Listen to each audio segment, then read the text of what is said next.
I'd like to welcome our audience back to the Wide Open Podcast. This is episode number 10. I'm your co-host, Bruce Huberman, along with my infamous co-host, Paul Asiante. Our executive producer and sound engineer is James Pavelko, and social media director is Marrow Fuentes. We are so fortunate to have Christina Merrill, the CEO of the Bone Marrow and Cancer Institute, as our guest today. She has developed a first-rate institution that has benefited so many cancer patients and their families. So without really any further introduction, we welcome Christina to the podcast. Paul, it's all you. So Christina, thank you for joining us tonight. We feel honored. So the premise of this podcast was always, it was our belief that really successful people in all walks of life have very similar attributes, qualities, work ethic, tenacity, all of those things. And having had a chance to watch you, first of all, as a mother of 4 boys playing squash all over the NESCAC world, and then watching you in your role here, it became clear to me that you are a highly successful woman, but you have also faced tremendous challenges. And so that's why we wanted to invite you. So maybe you could tell us a little bit about the start of your life. Where did you begin and how did you get to here? Yes. Well, I'm thrilled to be with the both of you and to be on your podcast and to share a little bit about myself and my background and what brought me to found the Bone Marrow and Cancer Foundation, and also our newest initiative, the Cancer Buddy app.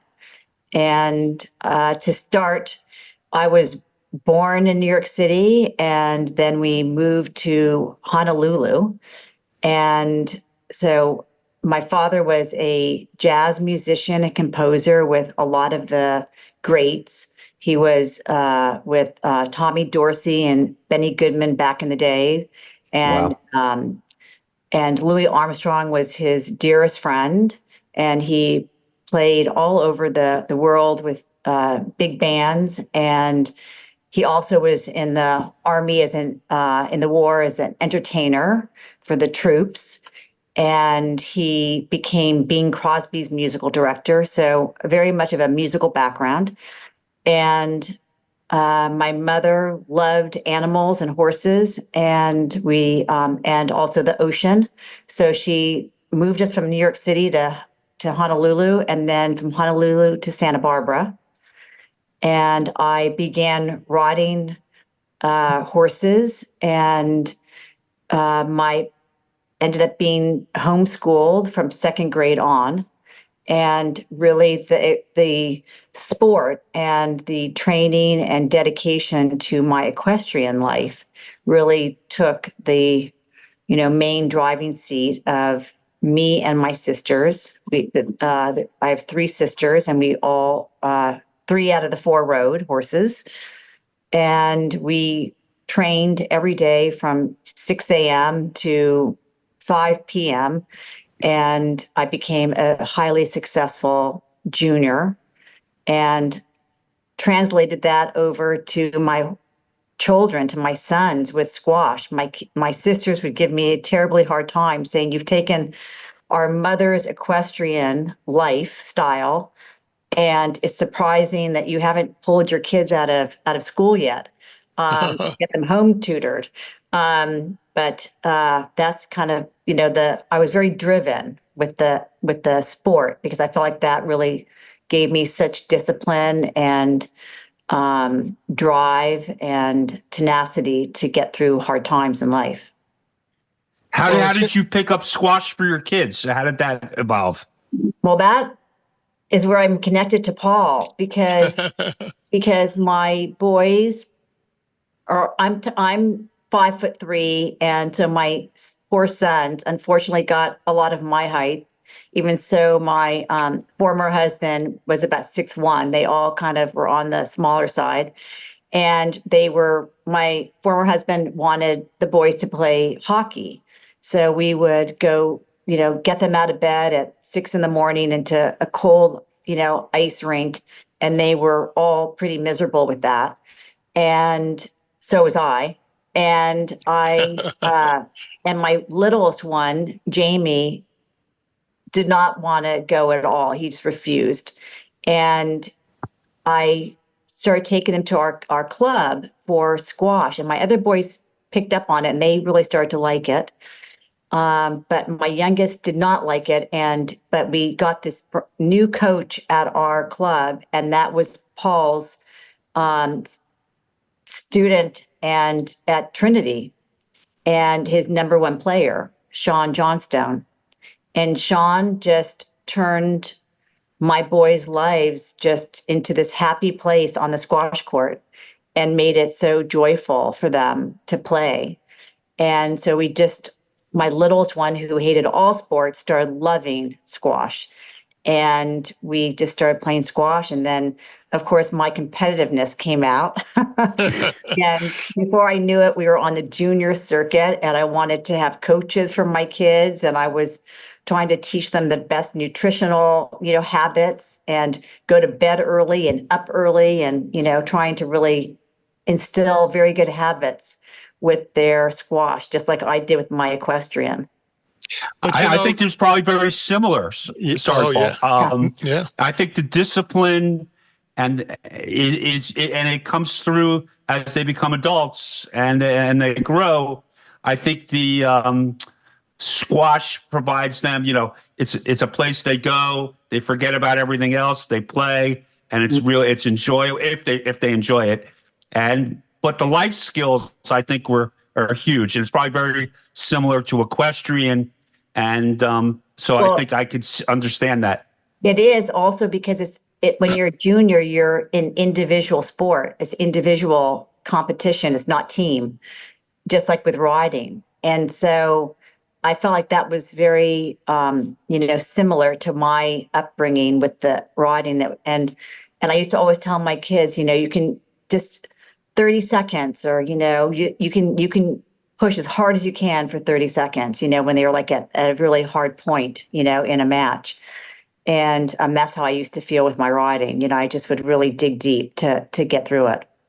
It's interesting because, I've been coaching for 52 years. And one of the things that I've observed as we've gotten deeper and deeper into the sport is that so many of the young people really struggle with their approach to the sport, how they perceive it, how they perceive themselves, the sportsmanship or the lack of sportsmanship. And, I have to tell you, I saw your 4 boys grow up, and you did a beautiful job in helping them keep it all in balance. And what was your secret sauce in that regard? I mean, they were all very competitive. The three younger boys were very competitive in the squash world, and I was as well as a mother, but tried to not show it all the time. But they, I think it was their personality. I think I had one that was a little bit maybe hotter than another one. Mm-hmm. I know my youngest, Jamie, he would lose beautifully, and he would win beautifully as well. Mm-hmm. But he would always congratulate his opponent and shake their hand and have a smile on his face and be able to ref the next match and always be, really friendly and happy. And my oldest, my Alex, also, Chaz, was a little bit more on the hotter side. A little feisty, but never overboard. Never overboard, a little feistier, but he also was, they all were very good about that. I was very proud of them that they had very good sportsmanship. And Bruce shares something with you in that regard. His son was the captain of the squash team at Cornell last year and was also a super competitor, but I never saw him go over the edge. It really is interesting about the refereeing after they play their match. Mm-hmm. And 99% of the time you walk by and they're like the best of all the different courts or whatever. These kids are chatting it up. And I think that really does a lot. I think because they cool down, and then they're able to just, what happens on the court, it's over, and when they move on, win or lose. And I think it teaches them a lot, and to comport themselves and be able to, converse. And so for my son, it was just a wonderful experience. It's a little hole now because he's out of college, and still plays a little recreationally now, but it's all good. My son, I'm going to miss the squash as well this year. My son, Chaz, was at Williams and playing, and it was such a fun time to be part of a team and, do all of that together. So. Yeah, I think they're friends for life. Most of these, their teammates and stuff, which is really, really nice. So, Christina, you move this along a little bit. Yeah. Raising 4 boys, a hectic life, to say the least. Tell us where your professional career you began. What did you do along the way while raising 4 boys? And when did it shift over to what you're doing now? So before I got married, I was in social work school at Columbia University, and I did an internship at Memorial Sloan Kettering and in pediatrics, and that really changed my life. I felt very privileged, growing up in California and with the equestrian, and always very wanting to work and give back to society. And so I decided to go to social work school. And when I was working in pediatrics with these parents that were struggling, trying to come and see their children in the hospital because they had to keep their jobs, keep the electricity on, take care of their other children. And it was just so incredibly heartbreaking for me to see that these parents couldn't be with their kids every day in the hospital while they're getting chemotherapy and treatment or amputations because of bone cancer or something horrendous. And I started just giving some money to the parents to say, take a taxi from the Bronx or from Brooklyn or from the other side of, New York City or from Long Island or wherever they lived. Don't try to, manage trying to get here. Like if you can't get here, here's some cash. And I thought, this is obviously I can't do this long term, but I can try to maybe start something. So I continued with my education and graduated from Columbia University in social work school and got a full-time position in bone marrow transplantation at Mount Sinai Hospital. And their department had just started in transplant. And transplantation, it treats about 70 different types of diseases, cancers and non-cancers. And so I worked in that department for a couple of years and got very involved with the whole team and to help families come from really all over the United States and all over the world to get treated, and just saw a huge need. They needed transportation, accommodations, co-payments to their health insurance, food, telephones. This is before cell phones, phone on in their room, TV on in their room that they couldn't afford at the hospitals. So I thought, okay, I'm going to start a foundation. And my father did the first fundraiser for me once I started the Bone Marrow and Cancer Foundation.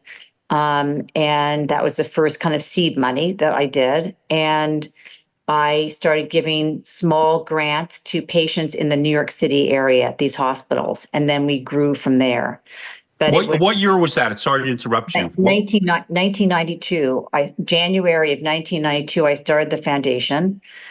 And we had our first fundraiser probably in April or so. And that was our first seed money that we got. And then I've just, been working, doing this for 33 years. And You started this at 15, obviously. yeah. And so so this is my first child. The bone marrow cancer foundation was my first son, and my baby. And so I'm probably, I'm very committed and I love my work. I've never felt that it's work to me. Yes, it's stressful, 100% stressful for me to raise money and to keep all of our incredible programs going, because we do not have an endowment. But it is not work. It's just passion and drive and love for me every day. And I used to commute an hour and a half in the city every day and back home and take care of 4 little boys. But I did it with pleasure because I really just love this work so much. And I used to have a little bit of mother's guilt, thinking, Sure. I should be with my kids. They were getting picked up by a babysitter and brought to the house. But they are so proud of me and they express it all the time that they are so incredibly proud what I've accomplished and how many lives I've impacted. So I think, in the long run, it was a good thing for them to see. Yeah. Well, I think you set a pretty good example for them. And Yeah. sometimes they don't realize it when they're very young Yeah. and even as teenagers. But as they get older, I think they can see like, wow, what she did and how hard she worked back and forth, this and that. And they think about when they try to do that, how hard it really is. And so I think that's remarkable. And you really were able to have 2 lives, one, your work life and your personal, and doing as much for both, which is pretty amazing. And it was funny after I had my 4th son, I kept thinking, I'm very entrepreneurial. So I kept thinking, how can I raise more money for the organization? So I started making neckties. There was a patent that was up.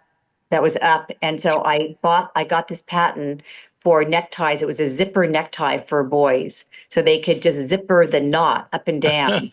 And the kids and I went to trade shows and I had these ties. It was called Town Togs.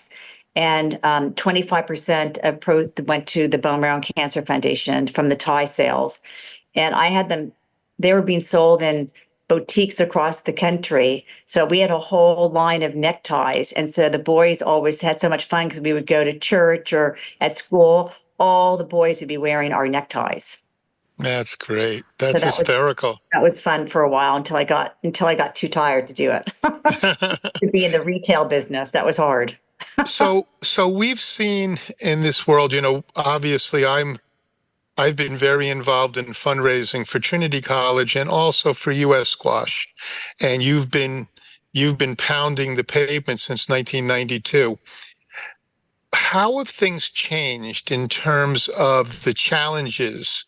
Because, what you're doing is changing lives.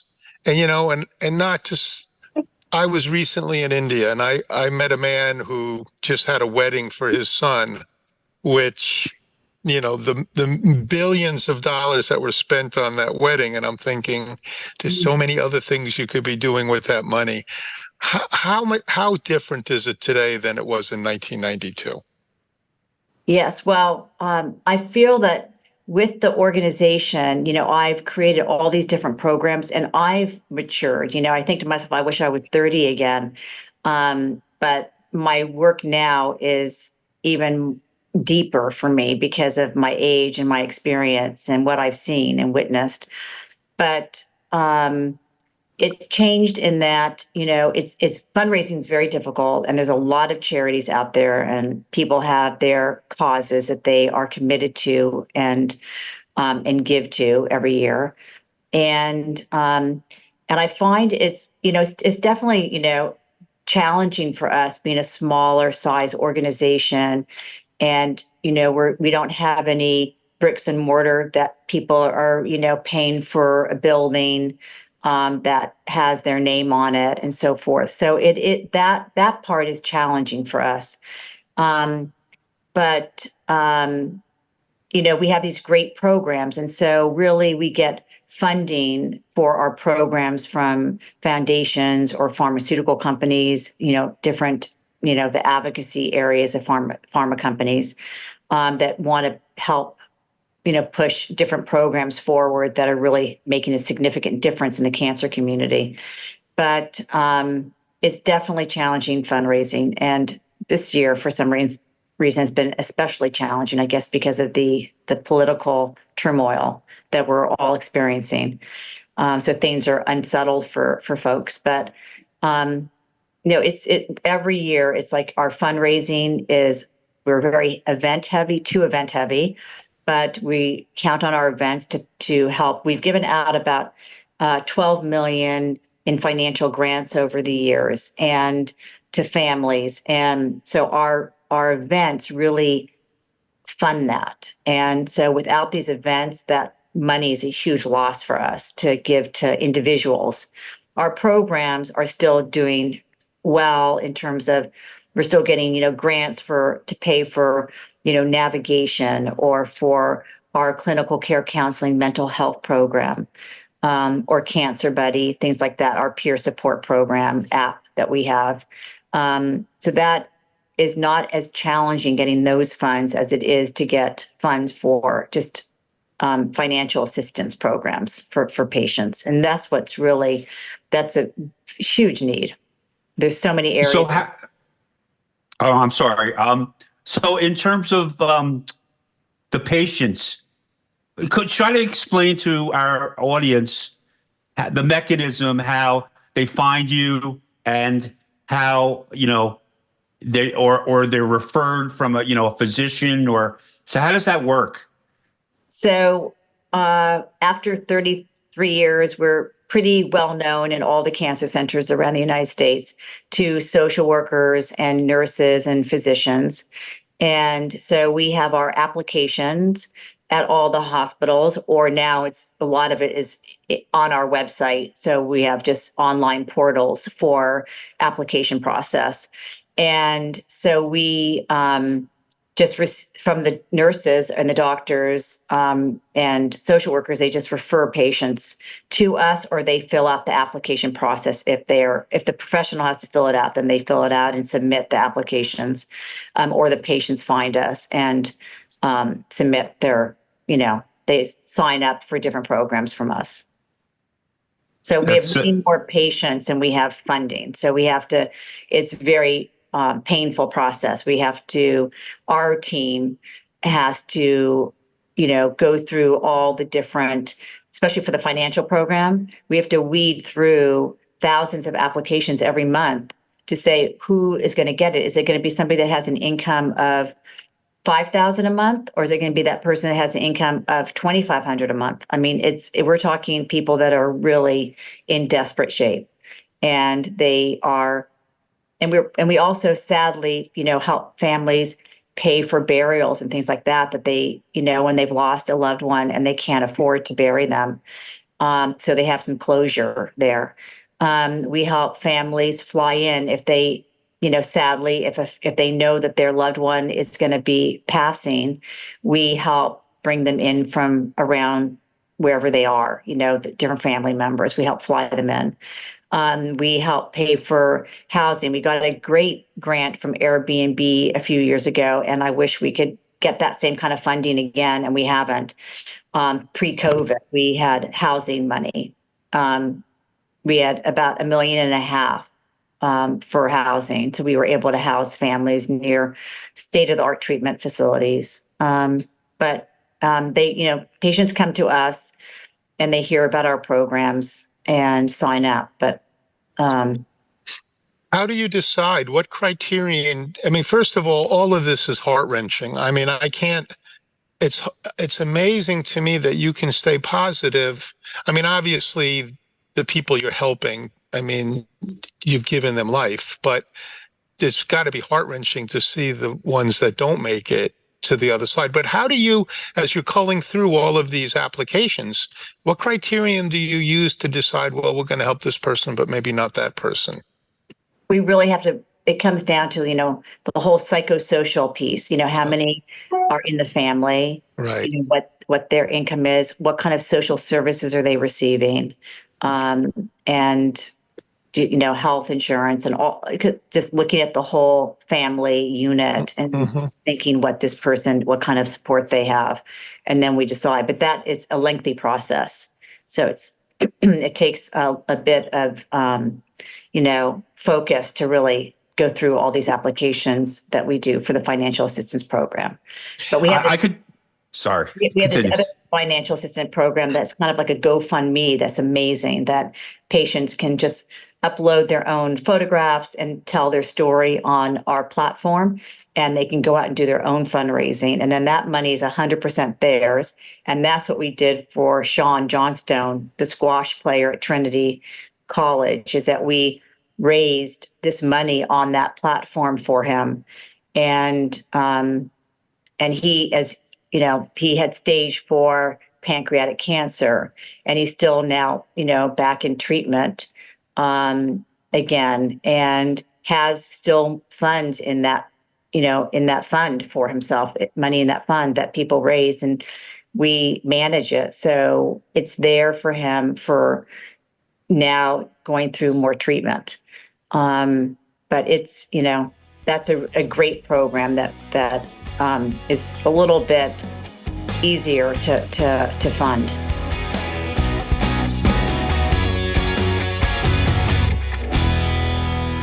This episode of the Wide Open Podcast is sponsored by Hydrus Performance Hydration. We all know it's important to stay hydrated during sports and physical activity, but hydration is equally important during a normal daily routine. If you experience low energy, dryness, such as eyes, mouth, or skin, or you have muscle and joint soreness, and especially if you suffer from an autoimmune condition and are on certain medications that will facilitate dehydration, your body may need more effective hydration to feel and function optimally throughout the day. Hydrus' breakthrough technology delivers water and electrolyte absorption with unrivaled speed and effectiveness for your tissues that need to restore balance and maintain function at all activity levels. Listen to your body and know you can use sugar-free Hydrus for any time throughout the day. So check out our website at hydrusedge.com. That's Hydrus, HYDRUSEDGE.com for more information about Hydrus Performance Hydration, and welcome to our new well-being hydration category. Use the code WELCOME20 for a 20% discount on your first order.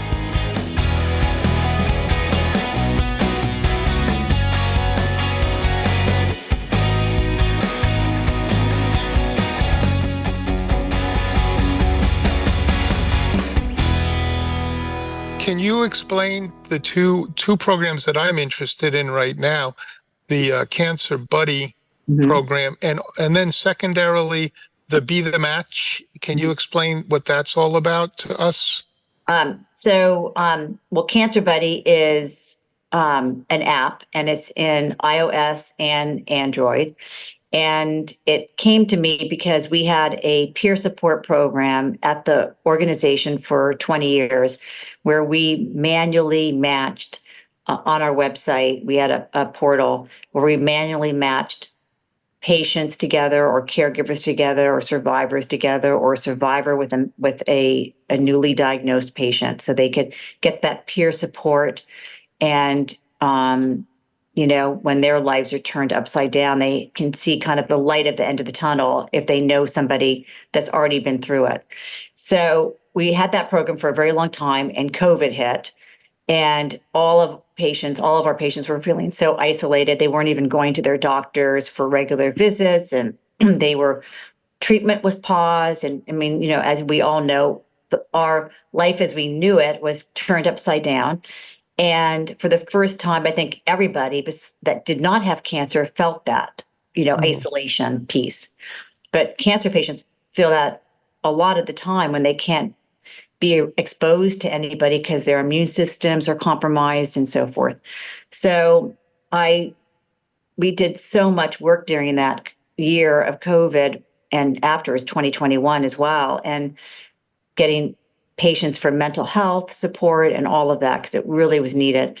And they were feeling so isolated. So I was going through a divorce, I got divorced in 2020, and it was finalized. And I went on Bumble, the dating app, and I started swiping. I thought, the heck with this, like, oh my God, I can't believe how you can meet people. This is crazy from all over the country. So I thought I got to do this for my patients that can go meet people for peer support, not to find love, but to find peer support. So I reached out to an incredible information officer who had worked with a lot of the big, companies like Equinox and Soul Cycle, and she found me this great designer of apps, and we started working on it. And I got our first $100,000 to make a prototype. And then in 2022, the end of 2022, we launched it. And it is in, the App Store, and it's incredible. And it's for cancer patients that are currently in treatment. It's for survivors, and it's for caregivers. So you can go in as a patient, survivor, or caregiver, and you can swipe basically and match somebody else that has the exact same. You go in there and the algorithm matches you on diagnosis, your treatment, what hospital you're at, what gender you are, how old you are, what ethnicity you are, what, just all these different, what symptoms you're experiencing, all these different filters. And you can find a pretty perfect match. And then we also have groups in there as well. So patients can join groups. So we have a whole educational component in there as well, and resources for families. But I'm in there in the app as a caregiver, just so I can see what's going on in the app all the time. And also I'm in there as a host to a group. I host a group in the app, and I see the incredible connections that are being made in the groups and people. And it's just heartwarming. I see, a 17-year-old in Oklahoma who was just diagnosed with non-Hodgkin's lymphoma. And then I see a 17-year-old, in Texas who was just diagnosed with non-Hodgkin's lymphoma in her senior year of high school. And they're talking and communicating and feeling like, oh my God, I'm not alone. Where those young girls felt completely isolated when all their friends were going to, proms and going out on dates and going to parties and all of that. And they're at home getting chemotherapy, So it's just incredible. Or women having breast cancer in there. The ages are from 12 years of age and up really to 72 or 73. So it's great. Or maybe even 80. I don't know. Everybody, it's for all ages. I have to amazing. say, it's probably just as important as the actual treatment, because the psychological piece has to be huge. And for them to find companionship and a source for information, and that they're not alone, that all part of the puzzle seems to be really, really important, and as much as the treatment. Oh, it is. And it is also for people to also connect by their ethnicity as well, because that's really an important piece for them as well, for many patients. And so, yeah, it's an incredible experience for me to witness this, because it really it blows me away to think that this is something that that is out there now for patients. It may be the best thing that ever came out of Bumble. It is. I reached out to Bumble and had a conversation with a few of the folks at Bumble to see if they wanted to help me with it, but they're focused on other areas, so they couldn't. But it's yellow like Bumble, and it's really powerful. That's incredible. Just And incredible. So I gather it's like linear. It's probably growing at this incredible pace. It's growing, but it's also, it surprised me that it wasn't growing. It's not growing as fast as I thought it would grow. And I think that is we don't have a huge marketing budget for it. And so I really need to do kind of grassroots. I laugh with everybody in my office that, I'm getting them all poster boards to wear on their bodies with the Cancer Buddy information so that people can, see them on the street. I mean, it should be in almost every hospital, that they just can take a picture of it and the app loads up for them. I know we have the QR code, so it's very easy. And we just have to, hospitals are a little bit challenging. They have a lot of red tape. So it's a little bit hard. You'd think it would be easier, but it's not. You would think they would embrace this. I mean, this is so, there's no downside to this. You're helping people straight up. But it's kind of crazy. There's a lot of red tape. They have a tremendous amount of barriers to patient care. There needs to be a lot of work in the hospitals. They're so huge, these hospital systems. It's very hard to navigate for a patient and for people trying to help patients. Wow. Yeah, I mean, the doctors are great and so forth, but otherwise it's hard to put in new resources for patients into centers.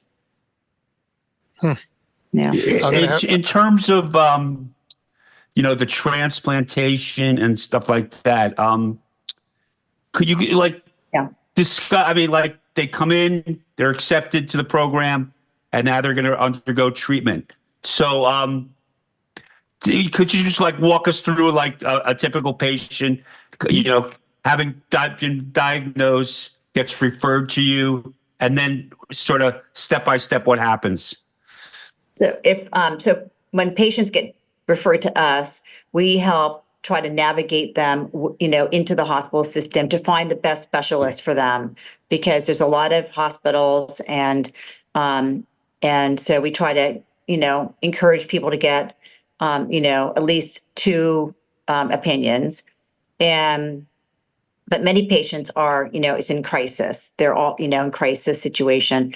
But the beauty of the Bone Marrow and Cancer Foundation with patients is that I can often get a referral or a second opinion now through telemedicine, but also because we have these connections and we have the knowledge of how to do it. So we can get patients, seen, I think, more quickly than if they're just trying to navigate this themselves. So that's one of the real positive and benefits to the foundation and to our work here. But a patient, that's diagnosed with, let's say, a blood cancer that's going through a bone marrow transplant or a stem cell transplant. I mean, one of the first things they look at is who's going to be their match. And so there's the National Marrow Donor Program, which is Be the Match. And they are the main source where doctors and nurse coordinators go in to try to find, if they don't have a related match, meaning a sibling, then they go out and they look for an unrelated match. And so once they find the match, or if they don't find a good match, you have to really pivot. I'm working with, I've worked with two families that have not found good matches, and it's very hard. And then they go to a center that does a lot of matches that aren't perfect, either from a sibling or a parent. So you want to go to a center that really knows what they're doing when it's not such a good match, because it's a much more challenging process. So you want to get that knowledge. So I help families find the best treatment centers for a place where, is, kind of high risk, and where they do a lot of those sort of transplants that are not a perfect match. Or you find a place that's the best treatment center for that specific diagnosis. So, and there's, great transplant centers all over the United States, and some I'm more fond of than others, just from my 30 years of doing this. And so we just help a family, get through that and support the caregivers and the donors if it's a sibling match. But Be the Match finds the donors, the unrelated donors for the patient. And they do all that through the hospital system. We don't get involved in that. We've done some donor drives for Be the Match. And I'm happy to say that a few of our families that have come to us over the years and come to our events where we've had donor drives, some young people have come back to say, my God, we got called. And that's rare, but they got called and they were a donor to a patient, and they've really thanked us for introducing them to the experience. We did a day of this last year at Trinity College, and it was generated through the football coach and that whole program. Yeah. And they, hundreds of students signed up, did what they needed to do. And ironically, one of the members of the squash team was the match. Oh, wow. Yeah. Crazy. Yeah, that's a great program that they have. And it was started at Villanova University. And it's it's the most perfect specimen for a match usually is a young male. So you can't get much better than a football player or a squash member, from the men's team. So it's, they really look for that. That's awesome. So what sort of fundraisers did you have coming up down, the next few months or? Yes, we have an adult fundraiser in a week, and we have a kids fundraiser, like a student dance also in a week. So, and we've had these kind of annual events every year for a long time. And we also have the Christmas Spectacular. We get tickets for the Christmas Spectacular at Radio City Music Hall, and we do a little dinner. Paul, you'll have to come this year with your girls. I'll be there. Okay, great. I'll be there. They would love it. Be the only spectacular that I've ever been to. Yeah. I've gone every year to that for 23 years. I took all my sons every year. We have lots of photos of us sitting on Santa's lap. And with the Rockettes. You see all the fathers with the Rockettes. Oh, of course. All the little kids and the mothers with Santa Claus. I love it. So, typical. Well, I wanted to sort of wrap this up with a comment. The object of today to our audience was not meant to make a pitch per se, but really to recognize this extraordinary woman for being highly successful and compassionate beyond belief. But I did want to wrap it up by just simply saying something here. I was recently diagnosed with cancer, and I came to Christina. And as a result of that, I kind of forced my way onto her board. And I was recently on a Zoom call. Welcome. And it became very clear to me that we all need to roll up our sleeves and get behind the programs that she has created, because it truly is saving lives. And if not saving lives, making end of life more comfortable and more dignified. So at the end of this, Christina, I'm sure you'll be able to be reached through whatever vehicle you would like to be reached. And hopefully people from our audience would be willing to jump in and roll up their sleeves and help. Thank you, Paul. Well, it's been, I feel blessed that you have come onto the board. Thank you. And because, you have tremendous passion, and now it's touched your life personally. And you see the impact that we're doing here at the organization for so many people. I mean, it amazes me, and it's terrifying, like just the number of people that are being diagnosed, every day with a form of cancer. And it seems like it's also getting younger and younger. Patients are coming in, and it's scary. And so it even, shows you that the work is even more important than ever, is to have support for families and patients to turn to.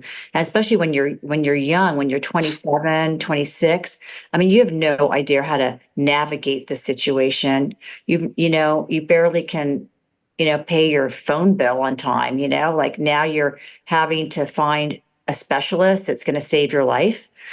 And so the work is so important. And I'm thankful that now you're involved, Paul, and helping to champion this cause with me.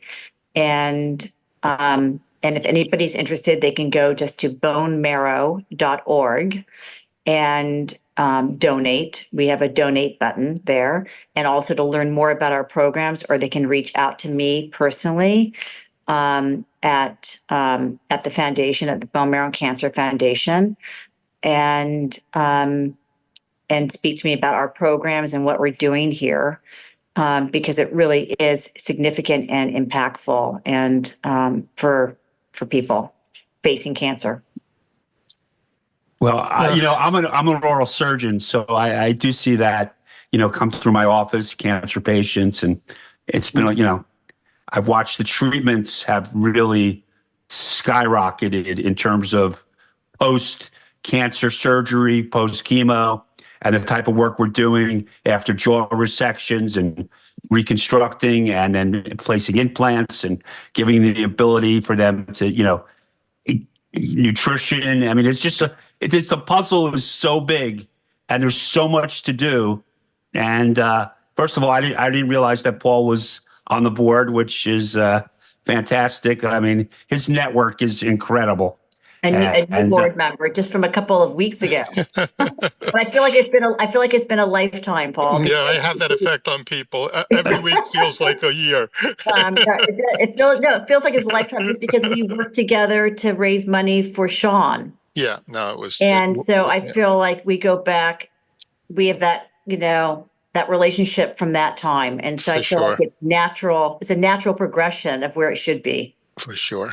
Yeah. And, but it is, cancer is not, the end. It's a big bump in the road, and it's where people need to support each other and to support that patient to help them navigate it and get strong and through it, because there's so much treatment now and there's so many new therapies and new advances. Wonderful.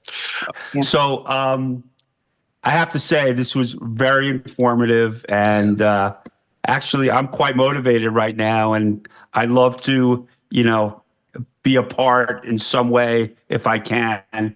And but your knowledge, your drive, and what you're doing for this world is just incredible. And thank you so much for, I know you're busy, got a lot going on, but for you to come on and give us some time, it's just been really enlightening. And I hope, we can disseminate a lot of this information to our viewers, their friends, their families, friends, etc. So thank you very much from the bottom of my heart. I really think it's amazing what you've done and created, and it's really, really all good.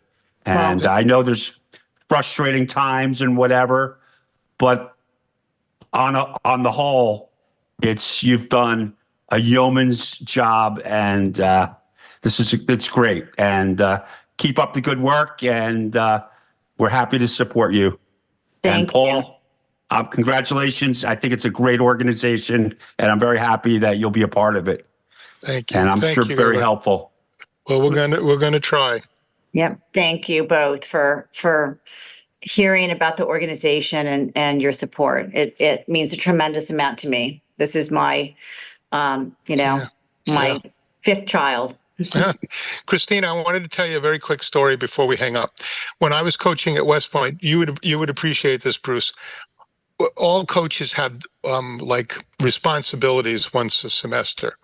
My responsibility was to escort Ross Perot, who was speaking at 100th night.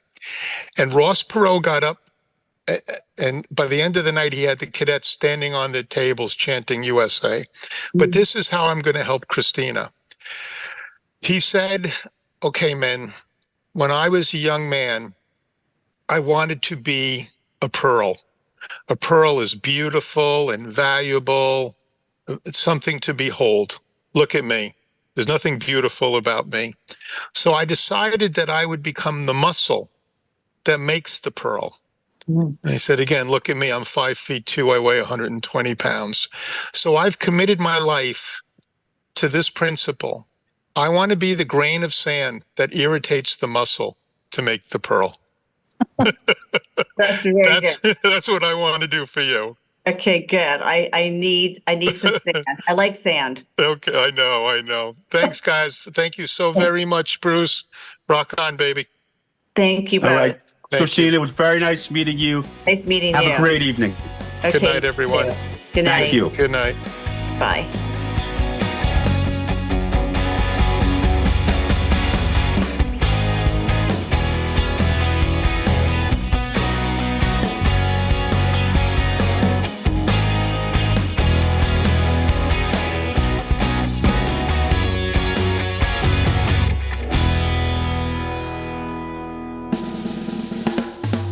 Thank you for listening to the Wide Open Podcast, a Zoa Soundworks production, hosted by Paul Asiante and Bruce Huberman as themselves.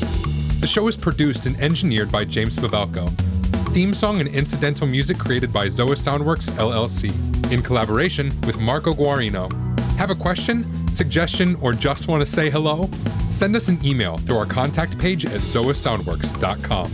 That's ZOASOUNDWORKS. It may be featured in a future episode.